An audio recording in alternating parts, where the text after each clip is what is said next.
Bienheureux ceux qui ont entendu la parole dans un cœur bon et généreux, qui la retiennent et portent du fruit par leur persévérance.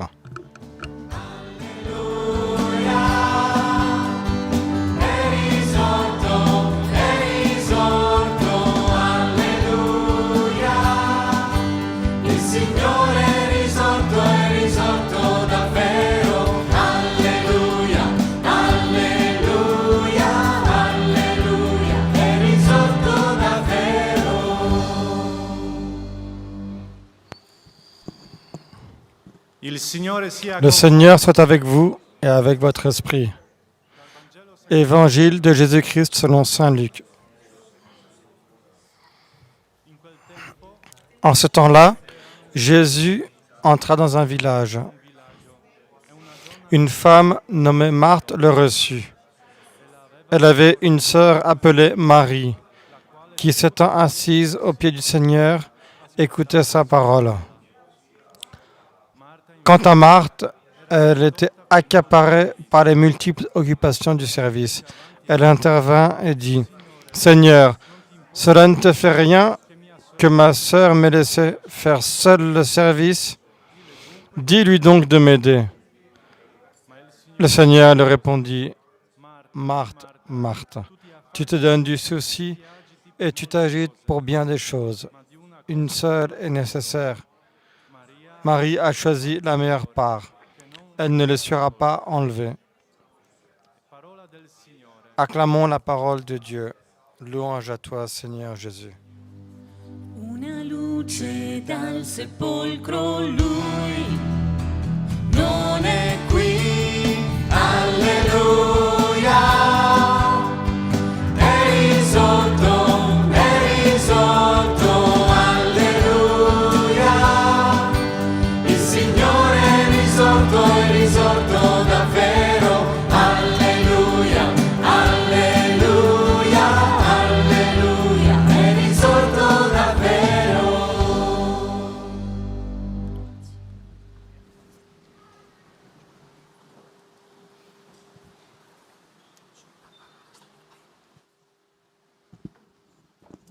Mi ha sempre colpito nel libro degli Ça Atti m'a degli toujours touché dans Apostoli le livre des Actes des Apôtres, quando gli apostoli si rendono quand les conto apôtres se rendent che compte non ce la fanno a far tutto qu'ils n'arrivent pas à tout faire.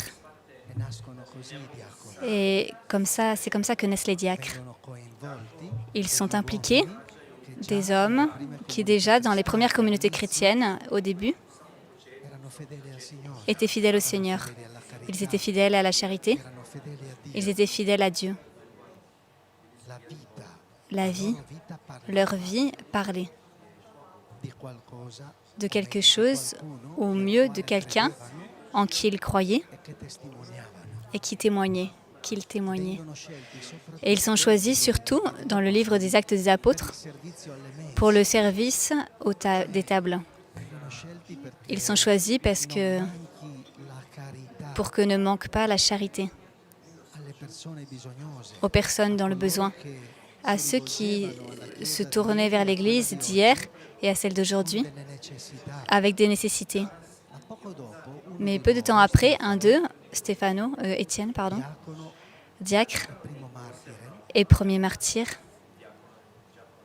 viene presentato come un est grande présenté annunciatore della comme un grand annonciateur de la parole.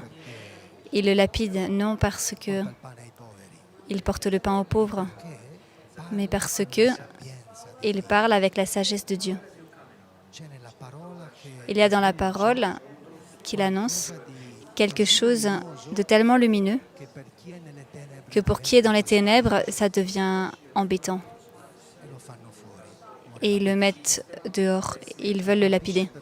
Ça me touche parce que le service I fratelli che sono de nos frères qui ont été ordonnés diacres, scelti proprio perché choisis vraiment, justement parce que leur vie, ça fait 20 ans qu'ils sont en communauté, leur vie parle. sei fedele per 20 anni, Quand tu es fidèle pendant 20 ans à l'obéissance, au service, à aller où il t'est demandé, à servir, à aimer, à te déranger, tu n'es arrivé nulle part, on le sait en communauté. però sappiamo anche Mais on sait aussi qu'il y a une belle fidélité que ta vie a déjà montrée. vi Je vous dis ça parce que on leur a demandé aujourd'hui de rompre le pain de la parole. De temps en temps, je pense que si Mère Elvira, sur cette colline, nous avait offert, à nous qui sommes arrivés ici, affamés, assoiffés, en morceaux, à revêtir aussi physiquement, à réhabiller aussi physiquement, avec un toit, un plat et un lit. Ce sont 3 choses importantes. Une maison, manger et se reposer.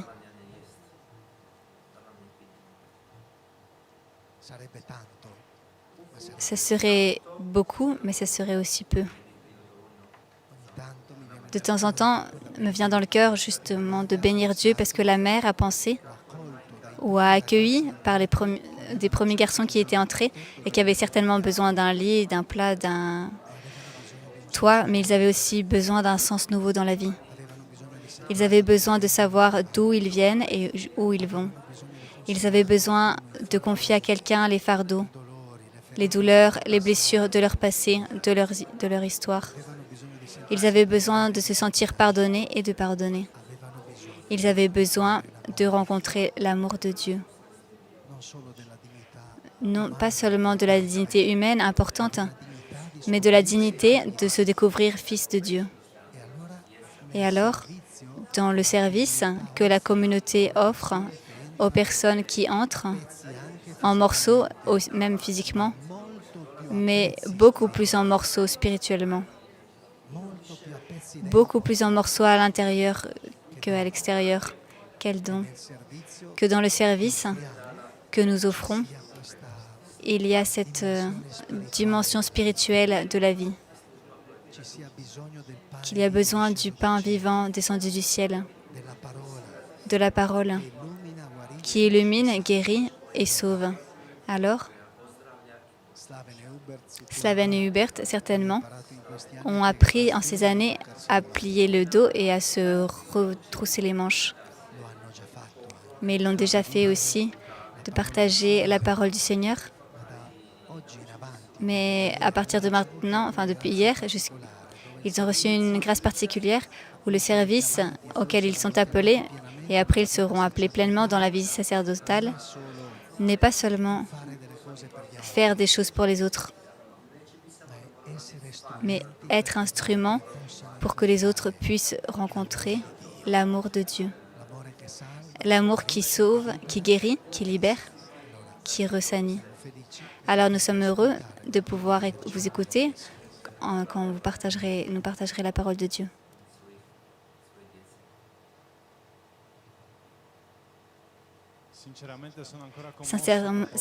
Sincèrement, je suis encore émue après toute la journée d'hier parce que ça a été vraiment une journée pleine de l'Esprit Saint, pleine de Dieu.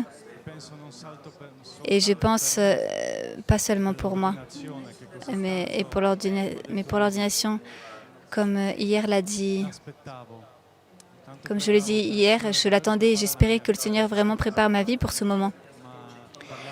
Mais en parlant avec vous et en voyant beaucoup de visages émus, que le Seigneur est vraiment là au milieu de nous, il s'est vraiment fait présent. Le Seigneur vraiment remplit notre cœur. Et en lisant aujourd'hui la parole du Seigneur, qui parle au cœur, je pensais beaucoup à ça,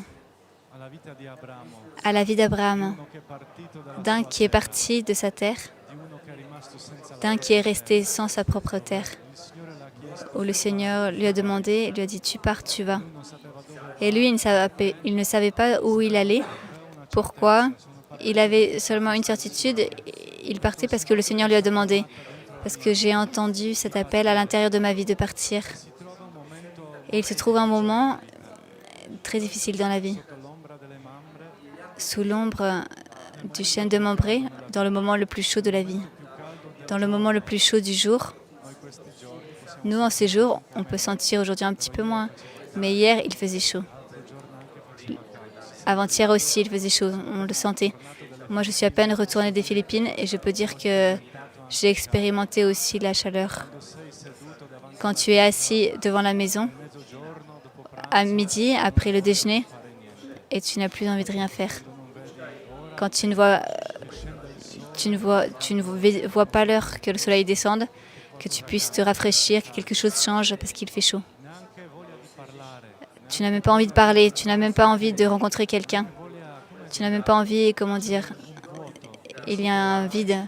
Je pense qu'Abraham a vécu ça en étant assis dans l'ombre et en se posant des questions. Seigneur, tu m'as envoyé, mais je suis là. Il fait chaud. Je n'ai pas d'enfant. Je n'ai pas de descendance. Je n'ai pas de terre. Je ne suis personne. Je pense que cette question, nous devons aussi nous la poser à nous-mêmes. Et beaucoup de nous, parents, mais aussi nous, les garçons et les filles, qui sommes entrés en communauté, nous sommes arrivés à ce moment dans la vie. Le moment le plus chaud. Le moment, comme nous on dit en communauté, où tout brûle. Avec la vie, avec les amis, dans la famille. Et où on te touche, ça fait mal. Et tu entres dans une relation et toujours ça brûle, toujours il fait chaud. Et tu ne vois pas l'espérance. À ce moment-là, entre le Seigneur, il y a 3 personnes qui se présentent devant la tente d'Abraham. Et je pense que c'est très important. Aujourd'hui, je voulais vous dire ça, laisser ce message, ce que fait Abraham à ce moment. Il se leva, il leva les yeux et il vit que 3 hommes étaient debout devant lui. Et ça, pour moi, ça a été un travail beaucoup plus difficile, très difficile dans la communauté, fatigant dans ma vie.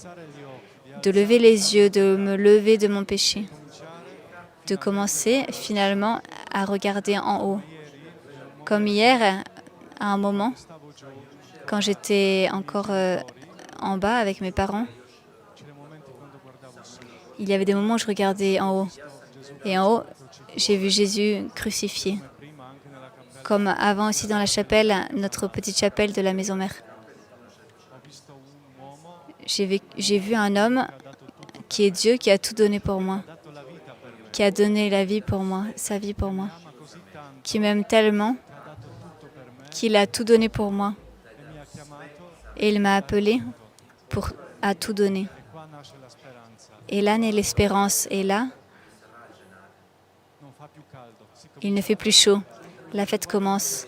C'est là que tout commence à changer. Et là, à ce moment, quand mes parents se sont accrochés à la croix et que ma vie s'était accrochée à la croix, tout a changé. En effet, Abraham commence la fête. Allez, on prépare le pain, apportez 3 mesures de farine, tuons et préparons un veau.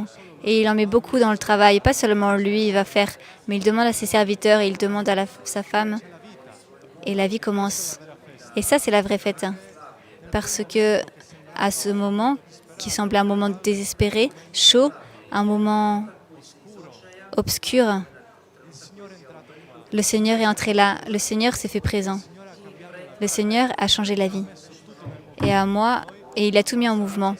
Et ici à Saluzzo, si vous venez après la fête de la vie, parfois, vous ne voyez pas parce qu'on se retrouve à la colline quand il y a la fête de la vie. Mais lundi, donc demain, encore un peu, il y a des garçons, mais après, tous partent. Et tout reste de nouveau en paix, silencieux. Quelques garçons qui travaillent, on fait nos engagements. Mais en ces jours, on est venu là du monde entier, parce qu'on est vraiment de toutes les parties du monde, pour se mettre au service, pour vivre la fête, parce que pour que le Seigneur soit à la porte de notre tente. Et ça, c'est beau. On peut expérimenter comme dans notre vie, comme dans la messe d'hier. Je pense que le Seigneur vraiment s'est fait présent dans la vie de beaucoup d'entre nous, à travers la confession, à travers le sacrement de notre ordination, à travers le pain eucharistique, où on fait la fête parce que nous sommes ensemble, nous sommes en communion, et comme disait Père Stéphano, on mange. Mais le pain qui te porte la vie, on mange Jésus qui devient pain de la vie. Et à la fin, une petite grande promesse. Dans 1 an, je reviens et tu verras que ta femme, Sarah, enfantera un fils. Je voudrais demander à beaucoup de parents aujourd'hui qui sont ici, combien d'entre vous, après 1 an, ou je ne sais pas, quelques mois, après un bon temps, vous êtes venus ici pour voir vos enfants et les voir vivants, qui ne sont plus des cadavres accrochés au téléphone, à l'ordinateur, aux dépendances, tristesse, mais ils sont vivants, ils dansent. Parce que le Seigneur nous a fait cette promesse. Le Seigneur est fidèle à ses promesses. Moi, toujours. Je pense ça toujours quand je parle. Je veux vous demander des prières pour moi, pour nous. En effet, que nous soyons nous aussi capables de porter nos promesses au Seigneur. Parce que le Seigneur a déjà dit à notre vie oui. Il a dit oui à ma vie. Je l'ai vu, expérimenté, je l'ai senti. Maintenant, je vous demande des prières. Priez pour nous, que nous puissions être capables de répondre avec la totalité de notre vie. Que le Seigneur nous aide à vraiment rompre le pain de la vie, rompre le pain de la parole et apporter le Seigneur à beaucoup. Comme Slaven aussi a été au Brésil et moi aux Philippines, en Pologne, dans toutes les parties du monde où le Seigneur nous envoie. Mais depuis hier, depuis aujourd'hui et pour la suite, le Seigneur nous envoie avec sa bénédiction spéciale. Et merci pour tout. Bonne fête, bonne continuation. Et la fête continue, parce que l'histoire d'Abraham, après, continue encore beaucoup. Un homme qui nous a appris comment croire, comment être fidèle. Merci.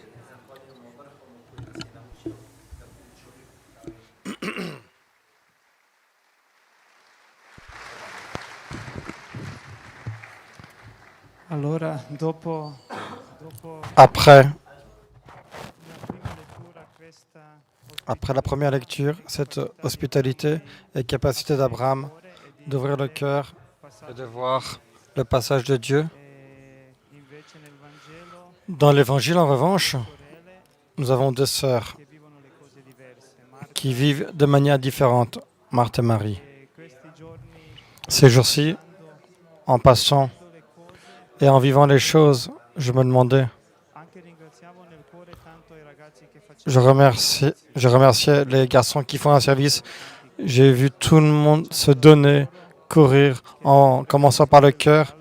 Ils sont toujours là, au chaud, poi guardando chi balla, en regardant qui danse, altre cose. qui a d'autres engagements. Uno che Et quelqu'un aveva aussi questo dono di arrivare qui avait le don d'arriver ici, e de monter, di ascoltare quello che d'écouter il Signore aveva da dire. ce que le Seigneur avait à dire.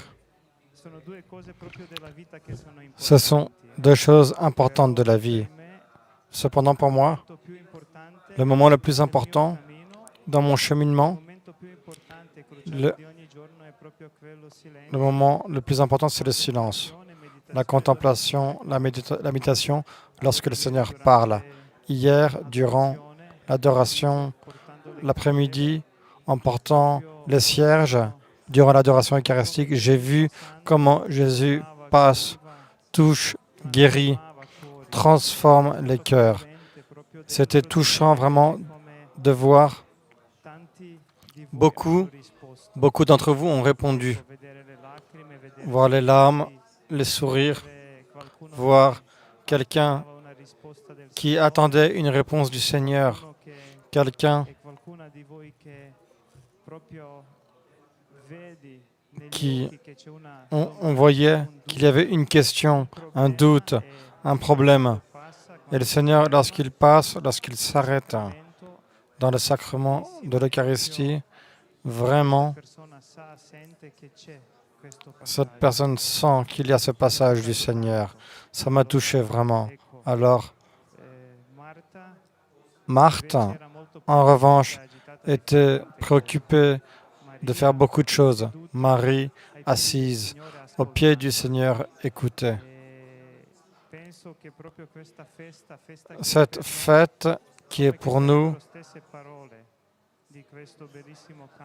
ça ressemble aux paroles de ce chant qui m'a touché, que le chœur a chanté hier, qui disait « Viens avec moi, écoute la voix du Seigneur ».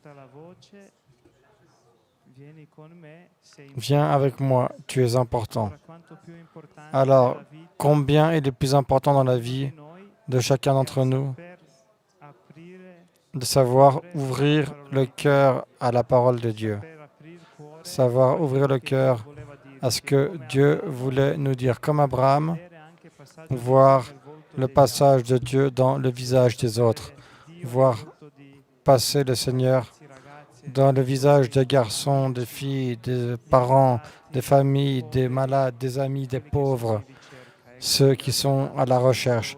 Je remercie le Seigneur aujourd'hui pour cela, parce que la fête de la vie, la fête de chacun d'entre nous, che non si ferma qui, c'est une fête qui ne s'arrête pas ici, mais qui débute et qui ira allora anche dans beaucoup d'endroits dans le monde.